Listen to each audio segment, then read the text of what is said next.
तो एक शब्द होता है स्ट्रेटेजिक डेप्थ। इसके बारे में आपने सुना है कि नहीं मुझे नहीं मालूम है। लेकिन एक शब्द होता है स्ट्रेटेजिक डेप्थ। यानी कि जो है स्ट्रेटेजिक डेप्थ का मतलब ये होता है माने बेसिकली कि कोई देश जो है उसको लगता है कि जो मेरा दुश्मन है वो मेरे पूरे देश को जो है निशाने पर ले सकता है ना? तो इसलिए जो है आप कोशिश ये करते हैं कि आप अपने देश की जो है ज़मीन को बढ़ाएँ और आप इतना दूर तक ज़मीन को बढ़ाएँ कि आपका आपका दुश्मन जो है वो पूरे देश को जो है ज़द में ना ले सके, पूरे देश को निशाना ना बना सके, पूरे देश में कहीं भी जो है वो निशाना ना बना सके। मतलब जो कुछ जो बॉर्डर से लगी जो जगह होगी वहाँ पर तो निशाना बना पाएगा, लेकिन बहुत अंदर तक नहीं, है ना? तो इसीलिए जो है स्ट्रेटेजिक डेप्थ का कॉन्सेप्ट जो है वो पहले पहल जो है वो पाकिस्तान में सुनाई पड़ा था कि पाकिस्तान जो है अफ़गानिस्तान में घुसना चाह रहा था, अफ़गानिस्तान को अपना चेला बनाना चाह रहा था और अपना एक गुलाम देश बनाना चाह रहा था अफ़गानिस्तान को। उसकी समझ ये थी कि पाकिस्तान जो है काफ़ी छोटा देश है और इसलिए जो है भारत अगर कभी नाराज़ हुआ और उसने कोई हमला कर दिया तो पाकिस्तान के पास पीछे हटने के लिए जगह नहीं होगी और जो है पाकिस्तान जो है पूरा पाकिस्तान जो है वो निशाने में आ जाएगा। भारत के लिए बहुत मुश्किल नहीं होगा। तो इसलिए जो है ये उन्होंने हमेशा से कोशिश की कि अफ़गानिस्तान को अस्थिर रखें, जिससे कि पाकिस्तान के से समर्थित जो आतंकी गुट हैं, पाकिस्तान के जो आईएसआई है, उनको वहाँ पर जो है काम करने का मौका मिले और अफ़गानिस्तान की तरफ जो है पीछे हटने का, अफ़गानिस्तान में जो है अपना काम करने का और भारत की सीमा से दूर अफ़गानिस्तान में जो है वो अपने अपने तौर पे जो है तैयारी करने का उनको मौका मिले। ये काफ़ी लंबे समय से वो प्रयास करते रहे, हालाँकि ये प्रयास जो है पूरी तरह सफल हुआ। जब तालिबान जो है शासन में आ गया अफगानिस्तान में, लेकिन वो पाकिस्तान से दुश्मनी हो गई उसकी। तालिबान शासन में आया, वहां तक तो पाकिस्तान की मर्जी थी, लेकिन तालिबान ने आ करके शासन में क्या किया उसके बाद पाकिस्तान की मर्जी खत्म हो गई, क्योंकि अब तालिबान जो है वो समझ गया है कि पाकिस्तान हमको इस्तेमाल करता रहता है और अब अमेरिका से पैसा लेने के लिए, इसलिए जो है वो पूरी तरह से जो है पाकिस्तान के खिलाफ हो गया है। तो अभी जो है 2 और युद्ध चल रहे हैं दुनिया में। एक चल रहा है रूस-यूक्रेन का युद्ध और दूसरा चल रहा है आपका इज़राइल और गाज़ा और लेबनान का युद्ध। तो यहाँ पर भी जो है स्ट्रेटेजिक डेप्थ का मौका जो है वो स्ट्रेटेजिक का डेप्थ का जो एक कॉन्सेप्ट है वो काम कर रहा है। इसमें हो ये रहा है कि जो है जब अमेरिका और बाकी पश्चिमी देशों ने कहा कि हम यूक्रेन में जो है यूक्रेन को नाटो में शामिल करेंगे और यूक्रेन की सीमा पर रूस से लगती सीमा पर जो है वो नाटो के हथियार जो है वो लगाए जाएंगे, स्थापित किए जाएंगे, तैनात किए जाएंगे, है ना? तो इससे रूस में घबराहट हुई, क्योंकि रूस वैसे बहुत ही चौड़ा देश है वो। बड़ा तो है लेकिन चौड़ा है, चौड़ाई में बड़ा है ना? तो रूस का जो जो केंद्र है, सांस्कृतिक, राजनीतिक जो जो सत्ता का केंद्र है वो यूक्रेन की सीमा से काफी नजदीक है। ठीक है? तो इसलिए जो है जो उनको ये समझ में आया कि हम यूरोप के इतने नजदीक हैं और यूक्रेन की सीमा से इतने नजदीक हैं, अगर नाटो के हथियार जो हैं वो तैनात हो जाते हैं तो मॉस्को जो है वो घेरे में आ जाएगा, मॉस्को जो है वो खतरे में आ जाएगा, है ना?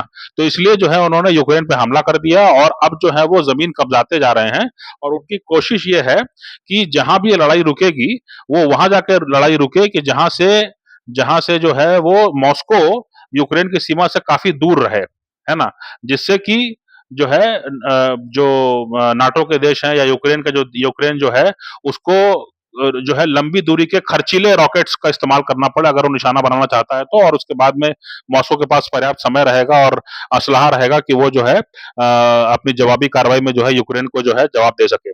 तो ये एक कॉन्सेप्ट है, यानी जमीन कब्जाने की बात अब चल रही है। मैं ये बताना चाह रहा हूं आपको कि अब जमीन कब्जाने की जमीन पहले जो पाकिस्तान का स्ट्रेटेजी हुआ करता था वो अब और देश भी उसको अपना रहे हैं, क्योंकि उनको ये लग रहा है कि उनका देश, उनका जो जो मूल जो उनका जो जो पावर सेंटर है वो खतरे में है ना? और इसलिए जो है वो चाहते हैं कि जमीन को कब्जा करके हम थोड़ा दूरी बना के रखें, जो हमारे दुश्मन है और हमारे जो पावर का सेंटर है उसमें हम दूरी बना लें, और इसके लिए उनको जमीन कब्जाना जो है जरूरी लगता है। उनको ऐसा लगता है कि उनका जमीन कब्जाना जो है वो जरूरी है, उनके उनकी रणनीति का हिस्सा है ना? ठीक यही बात जो है वो इसराइल के साथ भी है। इसराइल भी जो है उसने पहले गजा से अक्सर हमला हुआ करता था, अक्सर रॉकेट हुआ हमला हुआ करता था। तो इस बार जो है उसने, चूंकि बड़ा हमला हुआ था, बड़ा आतंकी हमला हुआ था, तो इस बार जो है उसने मौका पा करके गजा को पूरी तरह नष्ट कर दिया और उन्होंने कहा कि अब गजा में जो एडमिनिस्ट्रेशन होगा, अब गजा में जो एडमिनिस्ट्रेशन होगा वो इसराइल के सहमति से होगा, है ना? अभी तक था कि भई गज़ा एक अलग है और वहाँ पर जो भी है वो है और कभी-कभार जो है वो अपने अपने जो है एयर स्ट्राइक्स करके जो है वहाँ पर यहाँ-वहाँ निशाना लगा दिया और काम चलता था। लेकिन अब जो है इज़राइल कह रहा है कि अब ये बहुत दिन तक चलने वाली बात नहीं है। अब हमको सुरक्षा चाहिए और हमको अपनी ज़मीन पे रॉकेट और इस तरह के हमले नहीं चाहिए। तो उसके लिए हमको क्या करना होगा? तो इसके लिए उनको उन्होंने ये कहा कि हमको गज़ा को पूरी तरह से अपने कंट्रोल में लेना होगा। या तो सीधे तरीके से या तो परोक्ष तरीके से। तो अभी जो समझ में आ रही है बात वो ये है कि कुछ जो मित्र देश हैं, मित्र अरब देश हैं इज़राइल के, उनको जो है वहाँ का प्रशासन सौंप दिया जाएगा, है ना? गज़ा को वहाँ पे खाली करा दिया गया है या वहाँ पे काफ़ी जो है नुकसान पहुँचाया गया है और उसके बाद में जो है अब जो वहाँ पर जो जो जो प्रशासन होगा, वो पहले की तरह नहीं होगा, वो इज़राइल की मदद करने वाला और इज़राइल की सहमति से चलने वाला जो है मित्र अरब देशों द्वारा स्थापित प्रशासन वहाँ पर होगा। तो इससे जो है गज़ा की तरफ से जो है जो इज़राइल है वो पूरी तरह निश्चिंत हो पाएगा, ऐसी उसकी समझ है। इसलिए उसने वहाँ पर जो है इतने बड़े, इतने लंबे समय तक वहाँ पे हमले किए। अब जो है उसका रुख लेबनान की तरफ है। लेबनान की तरफ क्यों है? क्योंकि लेबनान जो है वो उत्तरी इज़राइल जो है उसके सीमा लगती है और वहाँ पर जो है खेती वगैरह काफ़ी होती है। तो चूँकि लेबनान से जो है रॉकेट गिर रहे थे और पहले भी गिरते रहे हैं लेकिन अभी ज़्यादा हो रहा है मामला। तो अब जो है वहाँ पर जो जो इज़राइल के समुदाय हैं, जो इज़राइल के जो लोग हैं, उनको भाग करके भीतर आना पड़ रहा है, देश के भीतर आना पड़ रहा है ना? तो अब जो है उनको वापस अगर सीमा पर बसाना है, अपने इज़राइली लोगों को अगर वापस वो बसाना चाहता है सीमा पर, तो उसको ये सुनिश्चित करना होगा कि लेबनान में जो है एक बफर ज़ोन बन जाए, है ना? लेबनान के भीतर जो है काफ़ी दूर तक जो है कोई भी जो है इज़राइल का विरोधी खेमा है, इज़राइल के विरोधी लड़ाके हैं, वो कोई भी वहाँ पर नज़र ना आए, है ना? वो कोई भी वहाँ पर स्थापित ना हो पाए। इसीलिए जो है अब लेबनान की तरफ जो है मोर्चा खोल दिया गया है और लगातार जो है वहाँ पर बमबारी और कई प्रकार से जो है पेजर विस्फोट और वॉकी-टॉकी विस्फोट जो है किए जा रहे हैं, जिससे कि जो है वहाँ पर भी जो है लेबनान की तरफ भी जो है वहाँ पर से हमला अब आना बंद हो जाए या हमला आना मुश्किल हो जाए और इसके चलते जो है जो उत्तरी इज़राइल है, वहाँ पर भी जो है बसाहट पहले की तरह हो और बल्कि और ज़्यादा लोग बस सकें वहाँ पर। तो इस तरह से जो है हम देखते हैं, इस तरह से जो है एक नई जो है समझ है दुनिया के नेताओं में कि अब हमको अपना देश सुरक्षित करना है, तो हमको दूसरे देश में या ऐसे ऐसे ज़मीन पर जो कि पहले जिसके बारे में समझ थी कि वो आपका कम से कम नहीं है, वहाँ पर भी घुसपैठ करके वहाँ पर भी अपने मन माफ़िक जो है सत्ता स्थापित करने की जो समझ है, वो बन रही है। तो रूस यही काम कर रहा है यूक्रेन में। यूक्रेन की काफ़ी ज़मीन को कम से कम 4 प्रांतों को उसने हड़प लिया है और वो कह रहा है कि ये 4 प्रांत जो हैं अब रूस में मिल गए हैं, इसमें कोई नेगोशिएशन की बात नहीं है। अगर इसमें आप सहमत होते हैं, तो हम बात करने को तैयार हैं, अगर सहमत नहीं होते हैं, तो हम बात करने को तैयार नहीं हैं। तो मॉस्को और यूक्रेन की सीमा को दूर कर दिया गया। पहले नज़दीक था, अब वो दूर कर दिया गया। इससे मॉस्को अपने आप को ज़्यादा सुरक्षित महसूस करता है। उसी तरह से जो है इज़राइल भी ये कर रहा है कि उस पर दोनों तरफ से जो है 3 तरफ से बल्कि उस पर 3 तरफ से हमले होते थे, वेस्ट बैंक, गाज़ा और लेबनान। तो वो तीनों तरफ कार्रवाई कर रहा है सामूहिक रूप से।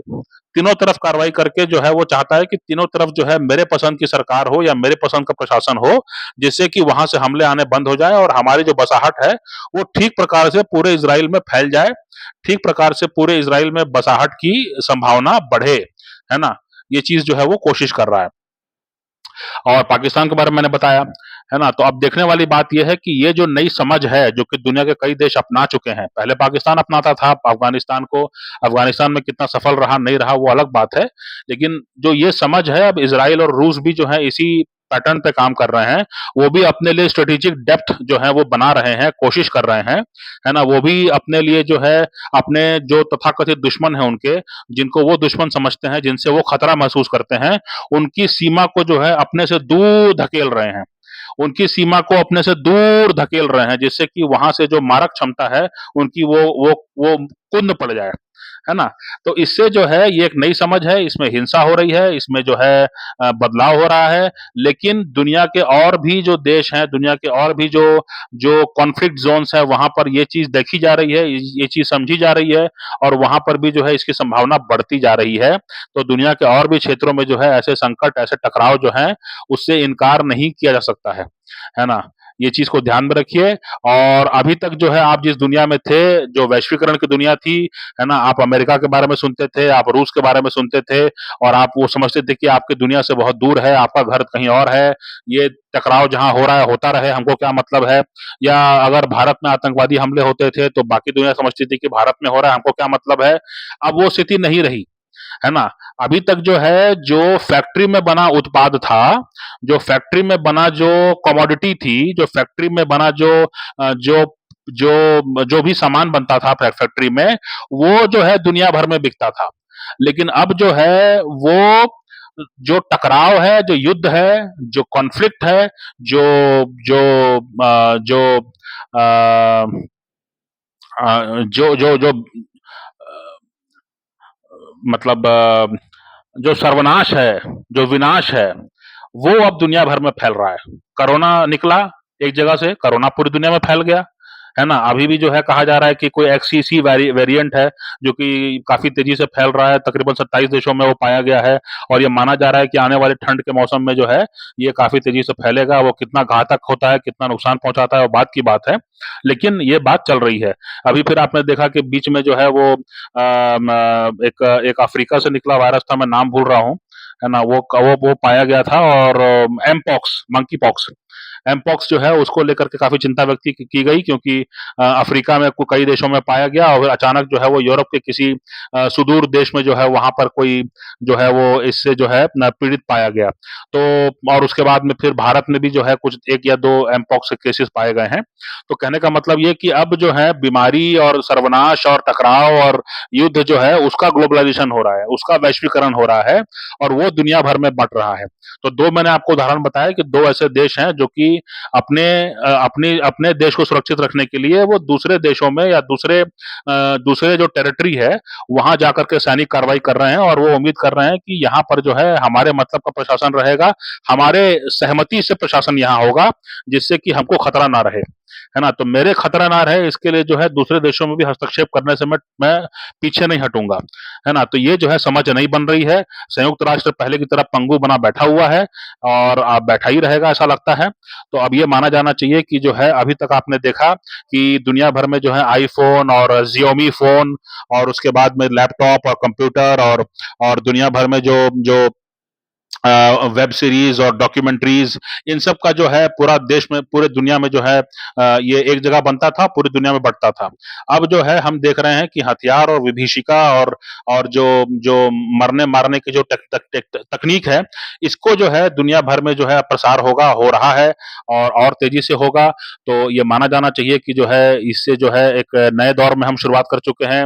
वैश्वीकरण का एक नया दौर है और दुनिया के बहुत मजबूत देश रूस और इज़राइल को छोटे देश नहीं है माने जाते हैं। रूस और इज़राइल को कमज़ोर देश नहीं माने जाते हैं, लेकिन इनको भी ऐसा लग रहा है कि अपने देश के भीतर सुरक्षा रखनी है, तो हमको अपने देश की सीमाओं के बाहर भी हमको कार्रवाई करनी पड़ेगी। तो अगर इन 2 देशों को ऐसा लग रहा है या अमेरिका को लग रहा है कि हमको जो है रूस को कमज़ोर करना है, चीन को कमज़ोर करना है और इसके लिए हमको उनको उनको नुकसान पहुँचाना है, उनको कमज़ोर करना है और इसके लिए अपनी सीमा से बाहर निकल के जो है वो प्रयास कर रहा है, तो भारत भी कब तक अछूता रहेगा वो देखने वाली बात है। भारत में कब इस तरह की समझ बनेगी वो देखने वाली बात है और जो है मतलब वैश्वीकरण का एक नया दौर है, जिसमें कि अब जो है वो फैक्ट्री में बने उत्पाद जो हैं वो बटेंगे नहीं।